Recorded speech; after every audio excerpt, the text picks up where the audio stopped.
Hey guys, today we're doing IXL. Let's get started. Uncle Wizard. What's the big news? Barry asked. But Uncle Wizard didn't seem to hear. He snapped his fingers, making a cup of hot chocolate appear. Shh, Barry.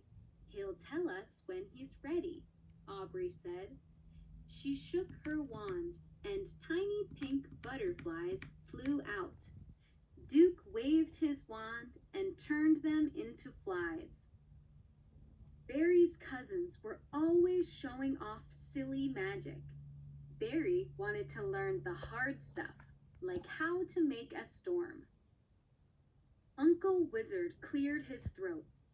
Soon I will turn 250. I am no longer young. It's time I trained one of you to be a real wizard. Aubrey and Duke hooted. Barry jumped up and down. But then she looked at her cousins. Uncle Wizard will probably choose one of them, she thought. Look at the picture. Why does Barry probably think that Uncle Wizard will choose one of her cousins? Because they are both older than Barry.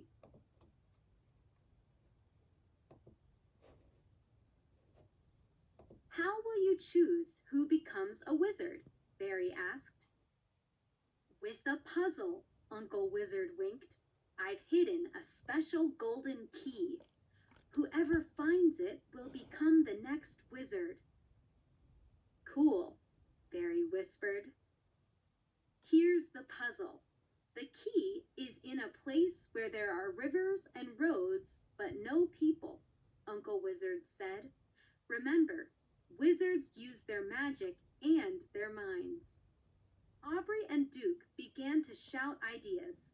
I've got it, yelled Aubrey.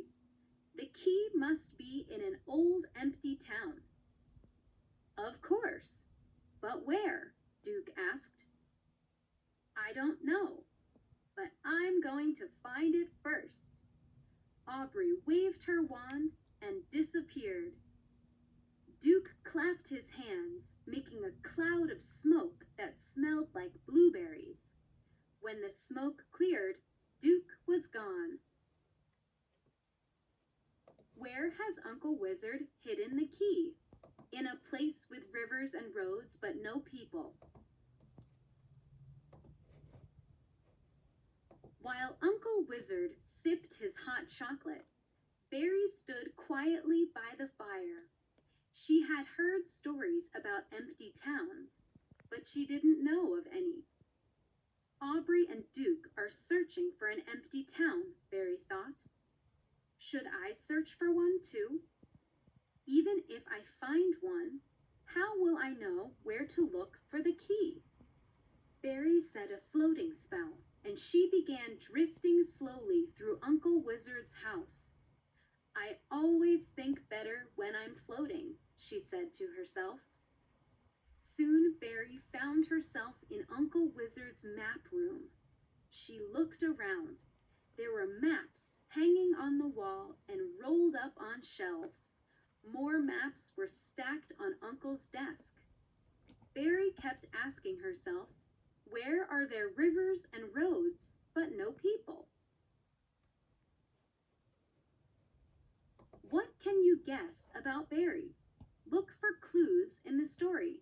She does not think she can solve puzzles. She usually thinks things through carefully. Barry ran her finger along a river on one of the maps. It gave her an idea. She started looking under the maps on the desk and behind the maps on the walls. She took a rolled up map off a shelf. Something hard slid out. It was the key.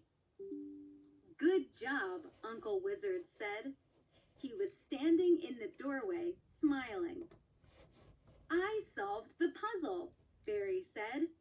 I was looking at the maps. They show rivers and roads, but they don't show people. so a map matched all the clues. As our family's next wizard, you will make everyone proud, Uncle Wizard said. Wow, thank you, Barry said. Uncle Wizard grinned. Ready to start your training? How does Barry know to look for the key in a map? A map matches all the clues.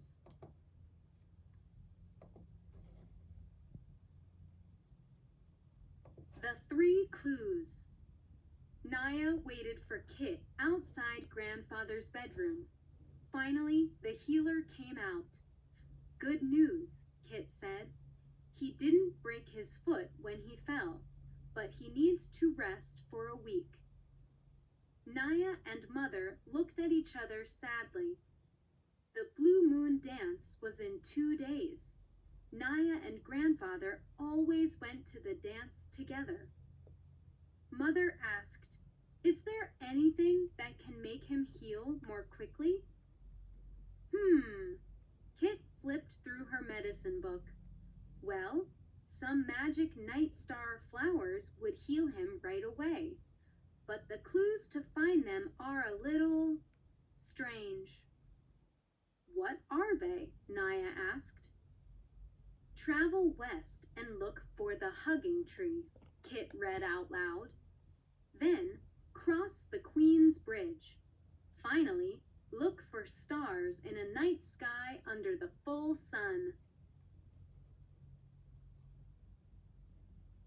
After the healer says Grandfather needs a week of rest, why do Naya and Mother look at each other sadly? Look for clues in the story. They know there is no medicine to help Grandfather. They are worried that Grandfather broke his foot. They think that Grandfather may miss the dance. Those flowers sound hard to find, Naya said. Then she thought about Grandfather missing their favorite dance. I'll go, Naya said. I'll look for the flowers. Mother nodded.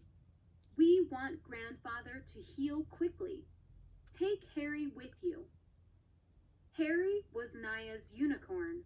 He stuck his head in the open window, and Naya petted him. Then she went to explain the plan to Grandfather. Don't worry, you'll be better again soon, she promised. Naya and Harry set off on the Western Trail. The first clue is the hugging tree, Naya said. After they traveled for a while, Naya saw a large, strange tree. When they got closer, she got a better look at it. That must be the hugging tree, Naya shouted. Harry shook his tail. Look at the picture. How does Naya know that she has reached the hugging tree? She sees a sign on the trail that says hugging tree. She sees someone who is hugging a strange tree. She sees 2 tree trunks wrapped around each other.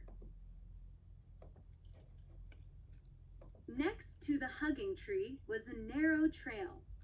I bet we go that way, Naya said. It's time to look for the Queen's Bridge. Naya and Harry made their way along the trail. Soon they arrived at a river with 3 beautiful gold bridges. I wonder which one is the Queen's Bridge, Naya said. They all look the same. When Naya and Harry got closer to the bridges, they heard a buzzing sound. Look, Naya said. The middle bridge has a beehive under it. Queen bees usually live in beehives, so this must be the Queen's Bridge. Naya and Harry crossed the Queen's Bridge. Then they followed the path on the other side. Only one clue left, Naya said. Why does Naya guess that the middle bridge is the Queen's Bridge? She notices that the middle bridge is a beautiful gold color. She thinks a queen bee is in a hive under the middle bridge. The last clue should lead us to the night star flowers, Naya said. Look for stars in a night sky under the full sun. Harry looked up. Yup, there's the full sun, Naya said. But how can we find stars in the night sky while the sun is out? Soon they came upon a field of beautiful dark flowers. Naya looked around. She had never seen flowers so black before. As black as the night sky, she said slowly. Then she noticed tiny white flowers peeking out between the larger dark ones. We found the night star flowers, Naya said. Naya jumped off Harry and began picking the white flowers. In her mind, she heard music and imagined Grandfather spinning her around in the moonlight. How does Naya know she's found the night star flowers?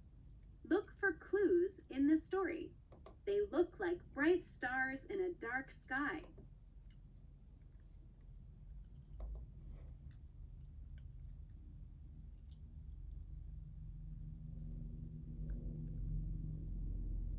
Grow a dragon. Marlin plopped down onto a bench in the garden. You seem grumpy. What's wrong? Grandma asked. She was weeding her balloon plant. The colorful bunches of balloon blossoms bounced in front of her face. The dragon parade. Ah. It's in 2 days. Nia and Kent and, well, all my friends are going, with their dragons. Grandma picked a teacup flower. Tea? It might help you feel better. She handed Marlin the flower cup of steaming tea.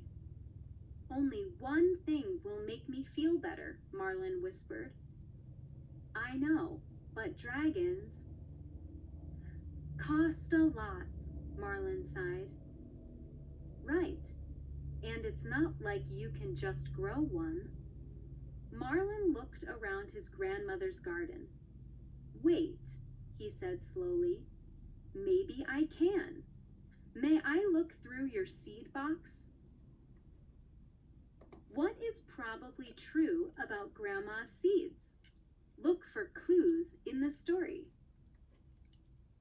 They are the same seeds that Nia's and Kent's families have. They are seeds that always grow into balloon plants.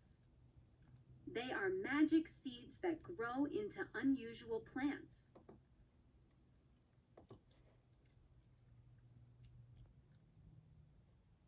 Marlin followed Grandma into the shed, where she handed him her seed box. Let's see. Marlin flipped through the packets. What's the right seed mix to grow a dragon? Grandma rubbed her chin. That's a pretty wild idea. But remember when you mixed peanut seeds and jelly seeds? Growing a peanut butter and jelly sandwich is one thing, Grandma said. Growing a dragon is something else. Marlin held up 3 packets. Fire seeds, lizard seeds, and wing seeds. I'll plant them together. Grandma smiled. It's worth a shot. Marlin took a seed out of each packet. He dug a little hole, put in the seeds, and covered them with dirt. Then he poured some water on them. Now he just had to wait and hope.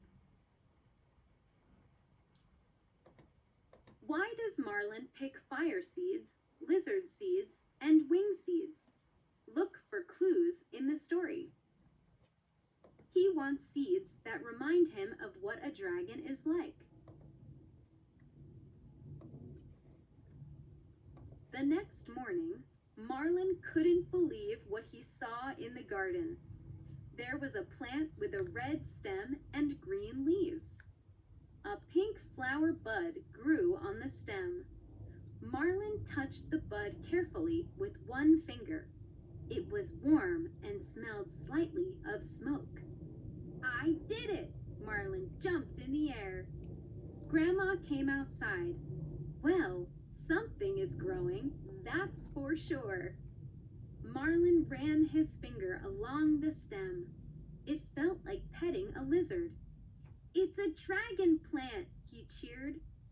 Grandma sighed. It could be. You won't know for certain until that bud opens. Remember what happened with my scrambled egg plant? True, Grandma's scrambled egg seeds just grew rotten eggs, but this time felt different. Marlin crossed his fingers. He would have to wait and see. What important thing does Marlin notice about the bud of his plant? It has wings like a dragon. It smells like smoke.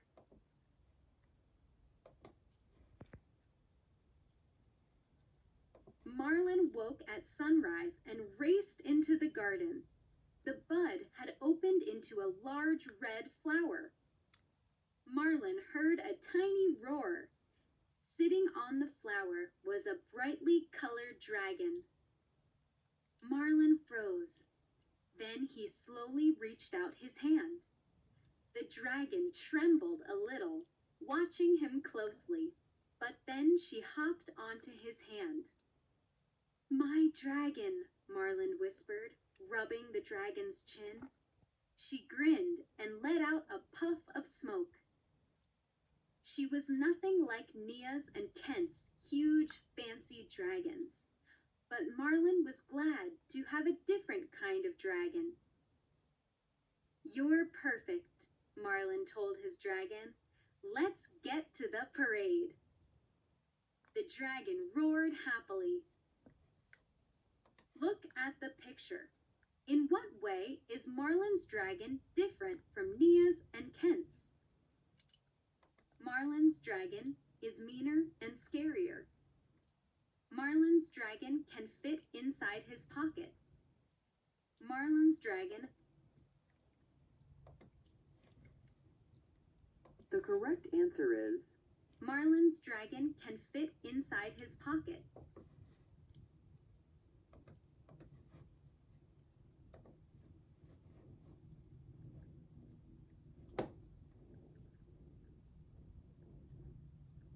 The Witchland Spell Contest. Shanice watched Thomas tapping his broom on the floor as they waited for the contest to start. Are you okay? She asked him. He shook his head. What if my spell doesn't work? Shanice put her arm around her friend. You'll do fine. It's just a silly spell contest anyway. Shanice was trying to help Thomas stop worrying, but the truth was that she was worried too. The Witchland Spell Contest meant just as much to her as it did to Thomas. All the young witches felt the same way. I've told you all about my spell, Thomas said, but you haven't told me about yours. Shanice smiled. I haven't told anyone about it, but since you're my best friend, I'll give you a hint. It's kind of different. How does Shanice really feel about the spell contest? Look for clues in the story. She cares a lot about the contest.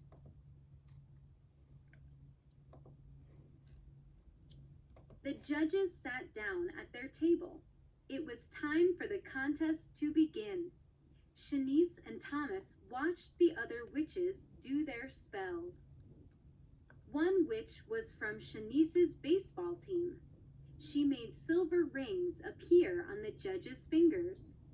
Another witch made pink feathers float down to the judges' table. A third made songbirds appear, one for each judge. These witches are so good, Thomas whispered. Yeah, Shanice said. They're all doing gift spells. Of course, Thomas said. The best gift always wins the contest. Shanice moved around in her seat. Maybe the gift doesn't need to be a thing, she told herself. Maybe the judges would like something else. What kind of spells are all the witches doing? Feather spells, ring spells, gift spells.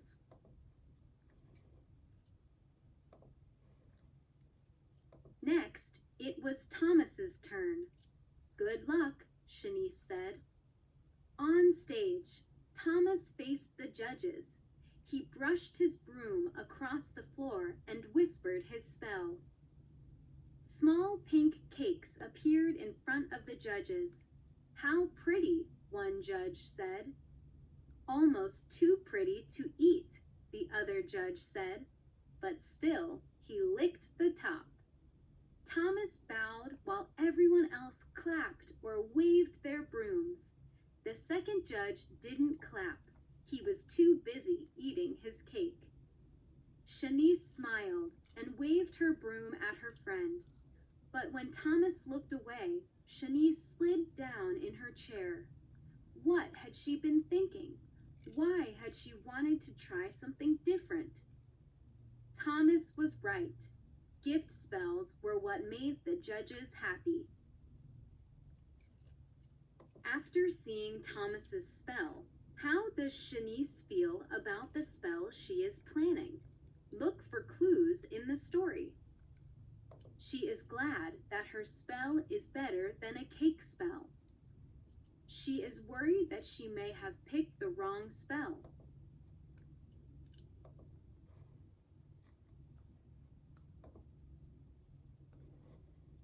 Alright guys, thanks for watching. Please like and subscribe. Bye!